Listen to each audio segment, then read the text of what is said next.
আল্লাহু আকবার। চলে গেলেন আধুনিক কাতারের স্বপ্নদ্রষ্টা ও সাবেক আমির শেখ হামাদ বিন খলিফা আল থানি। ইতিমধ্যে ৭৮ বছর বয়সে মারা যাওয়া শেখ হামাদের দাফনও সম্পন্ন হয়েছে। প্রত্যক্ষদর্শীরা জানান, অনুষ্ঠানটি ছিল অত্যন্ত অনাড়ম্বর। শেখ হামাদকে একটি সাধারণ কবরে দাফন করা হয়েছে।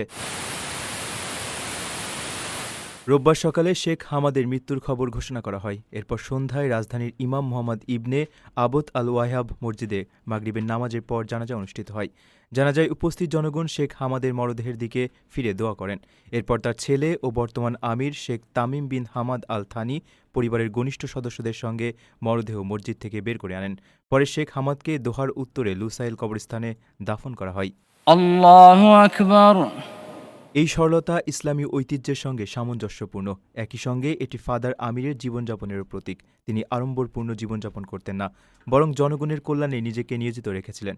১৯৯৫ থেকে ২০১৩ সাল পর্যন্ত শেখ হামাদ কাতার শাসন করেন। তার শাসনামলে কাতারের মোট দেশজ উৎপাদন ২৪ গুণেরও বেশি বৃদ্ধি পায়। এর প্রধান কারণ ছিল দেশটির বিশাল গ্যাস সম্পদের উন্নয়ন ও ব্যবহারে বিশেষ গুরুত্ব দেওয়া। ২০০৬ সাল নাগাদ এই ছোট দেশটি বিশ্বের বৃহত্তম এলএনজি রপ্তানিকারকে পরিণত হয়। আসসালামু আলাইকুম ওয়া রাহমাতুল্লাহ।